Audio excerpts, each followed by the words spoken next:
Okay. ఈరోజు క్లాస్లో మనం ఒక న్యూ టాపిక్ అడ్జస్ట్మెంట్ ఎంట్రీస్ అని అంటారన్నమాట. అంటే మనకి ఆర్గనైజేషన్లో ఫైనాన్షియల్ స్టేట్మెంట్ అనేది మనం తయారు చేయవలసి ఉంటుంది. అయితే ఫైనాన్షియల్ స్టేట్మెంట్లో మనకి trading account, profit and loss account, balance sheet అనేది మనం ప్రిపేర్ చేస్తాం. సో ప్రిపేర్ చేసినప్పుడు ఏమవుతుందంటే కొన్ని రెగ్యులర్ ఎక్స్పెన్సెస్ మనం పేమెంట్ చేస్తుంటాం, మనకి పేమెంట్స్ అనేది వస్తుంటాయి. అయితే కొన్ని జరిగినప్పుడు ట్రాన్సాక్షన్స్లో కొన్ని అకౌంట్స్ క్లోజ్ అవ్వవు అన్నమాట. సో అలాగా క్లోజ్ అవ్వలేనివి మనకి financial year at the end of the డేట్లో మనం కంపల్సరీగా క్లోజ్ చేయవలసి ఉంటుంది. సో అలా క్లోజ్ చేయాలంటే మనకి ఇక్కడ కొన్ని కామన్గా వచ్చిన అడ్జస్ట్మెంట్స్ అనేది మనకి తెలియవలసి ఉంటుంది. అయితే ఇందులో ఏంటంటే మనకి మొట్టమొదటిగా వచ్చేది అవుట్ స్టాండింగ్ ఎక్స్పెన్సెస్. అంటే అర్థం ఏంటంటే out standing in the other sense due, అంటే మనం ఇంకా ఆ ఎక్స్పెండిచర్ని పే చేయాలని అర్థం అన్నమాట. అయితే ఎక్స్పెండిచర్ పే చేయాలని అర్థం అంటే అర్థం ఏంటి? It is purely current liability. So అందుకని మనం ఎంట్రీని ఎలా రాయవలసి ఉంటుందంటే expenditure account debtor to out standing expenditure అనేది కరెంట్ లయబిలిటీలోకి మనం తీసుకెళ్ళవలసి ఉంటుంది. ఇక రెండోది ఎక్రూడ్ ఇన్కమ్ అనేది ఉంటుంది. ఎక్రూడ్ ఇన్కమ్ అంటే మనం ఆ ఇయర్లో ఇన్కమ్ని ఎర్న్ చేసాం కానీ మనకి రాలేదు అది. సో అది వచ్చినట్లు అయితే it is purely come under current assets, అంటే బ్యాలెన్స్ షీట్లోకి వెళ్తుంది. సో అంటే ఇక్కడ ఏం చేస్తున్నామంటే మనం అవుట్ స్టాండింగ్ ఎంత పే చేయాలి అది రాయాలి. అలాగే accrued income account data to income account అనేది మనం ఇక్కడ ఒక జర్నల్ ఎంట్రీ అనేది పాస్ చేస్తే ఆటోమేటిక్గా ఏం చేస్తుందంటే మనకు ఆ ఇన్కమ్ రావాల్సింది ఆ ఇన్కమ్ అకౌంట్కి యాడ్ చేసి చూపిస్తుంది అన్నమాట. ఇది ఏంటి చేస్తుందంటే ఎక్స్పెండిచర్కి యాడ్ చేసి లయబిలిటీ సైడ్ ఇది చూపించడం జరుగుతుంది. అంటే డెబిట్ ఆపోజిట్ ఈక్వల్కి క్రెడిట్ లాగా అది ఎంట్రీని రాస్తుంది అన్నమాట. ఇన్కమ్ రిసీవ్డ్ ఇన్ అడ్వాన్స్ అని ఉంటుంది. So income received in advance అంటే ఏంటి అర్థం? ఇప్పుడు ఫర్ ఎగ్జాంపుల్ నేను అకౌంట్స్ చేస్తున్నాను అనుకోండి. సో సమ్ XYZ కంపెనీ ఏమో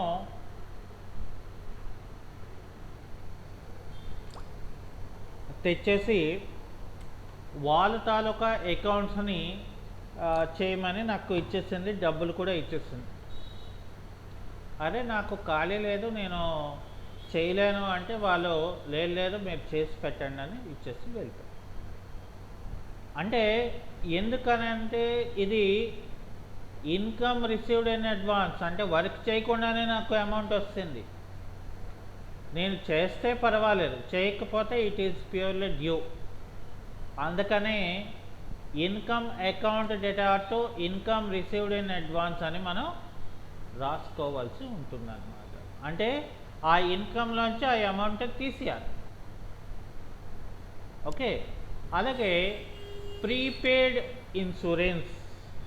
ప్రీపెయిడ్ అంటే ముందుగా చెల్లించింది అని అర్థం.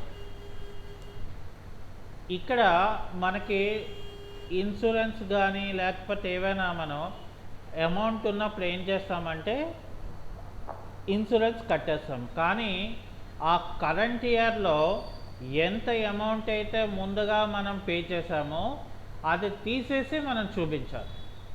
సో అలాంటప్పుడు ఏం చేస్తామంటే ఇక్కడ prepaid insurance account to insurance account అనేది వస్తుంది. అలాగే ఇక్కడ డిప్రిషియేషన్ ఆన్ ఎసెట్స్. డిప్రిషియేషన్ అంటే అర్థం ఏంటంటే తరుగుదల, అంటే ఎసెట్లో కొంత వాల్యూ ఇయర్కి తగ్గిపోతుంది. సో ఆ తగ్గిపోయిన వాల్యూని మనం ఏం చేయాలంటే ఎసెట్లోంచి తీసేయాలంటే ఇక్కడ depreciation account to asset account అని మనం రాయవలసి ఉంటుంది. అలాగే ఎప్రిషియేషన్ అని కూడా ఉంటుంది ఒక్కొక్కసారి, అంటే మనకి ల్యాండ్స్ మీద వాల్యూ పెరుగుతుంది. అలాంటప్పుడు మనకి ఏంటంటే asset account to appreciation account అని మనం రాయవలసి ఉంటుంది. అలాగే ఇక్కడ interest on capital. So interest on capital అంటే అర్థం ఏంటి? నా దగ్గర అమౌంట్ లేదు, తెలివి ఉంది బిజినెస్ని డెవలప్ చేయడానికి. అప్పుడు నేను ఏం చేస్తానంటే ఆ క్యాపిటల్ అమౌంట్ని నేను లోన్గా తెచ్చుకుంటాను. అదేమవుతుందంటే ఎవ్రీ ఇయర్ నేను పే చేయవలసి ఉంటుంది. దాన్ని interest on capital account to capital అకౌంట్గా మనం రాస్తాం.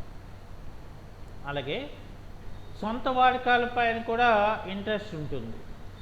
అప్పుడు మనం drawings account to interest on drawings అనేది మనం రాసుకోవడానికి ఉంటుంది.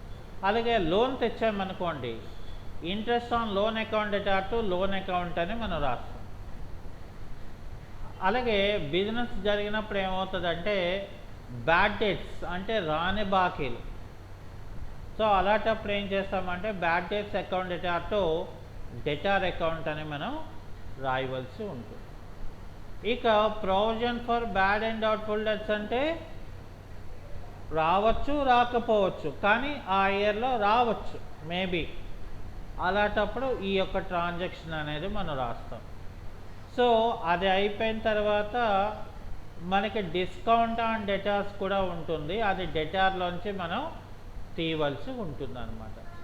సో ఇవన్నీ ఏంటంటే మొట్టమొదటిగా అసలు మనం ఒక ఐడియాని మనం పెట్టుకోవాలంటే అసలు యాక్చువల్గా ఈ పర్చేజెస్ ఏంటి, 72,500 రావడం ఏంటి, సేల్స్ ఏమో ఇంత అమౌంట్ రావడం ఏంటి, అది డెబిట్ క్రెడిట్ అనేది ఏంటంటే మనకి మొట్టమొదటిగా జర్నల్ ఎంట్రీస్ ఉంటాయి.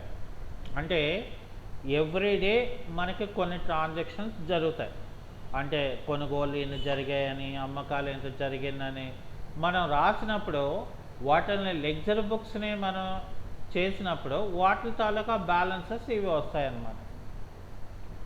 సో ఇవి వచ్చిన తర్వాత మనం ఏం చేస్తాము, ఓకే పర్చేజెస్ ఇది ట్రేడింగ్ అకౌంట్లోకి వస్తుంది, సేల్స్ ట్రేడింగ్ అకౌంట్లో క్రెడిట్ సైడ్ వస్తుంది, ఇన్సూరెన్స్ ప్రీమియం మనం పే చేస్తున్నాము అంటే ప్రాఫిట్ అండ్ లాస్ అకౌంట్లో డెబిట్ సైడ్ వస్తుంది, ఆ డ్రాయింగ్స్ క్యాపిటల్ నుంచి తీయవలసింది కాబట్టి క్యాపిటల్ అకౌంట్లోకి వస్తుంది. ఇవన్నీ మనం ఎలా చెప్పుకోగలుగుతున్నామంటే మనం ఆల్రెడీ మనకి ట్రేడింగ్ అకౌంట్లో ఇవి వస్తాయి, ప్రాఫిట్ అండ్ లాస్ అకౌంట్లో ఇవి వస్తాయి, అలాగే బ్యాలెన్స్ షీట్లో ఇవి వస్తాయని మనకి ఫార్మెట్స్ అనేవి ఉన్నాయి.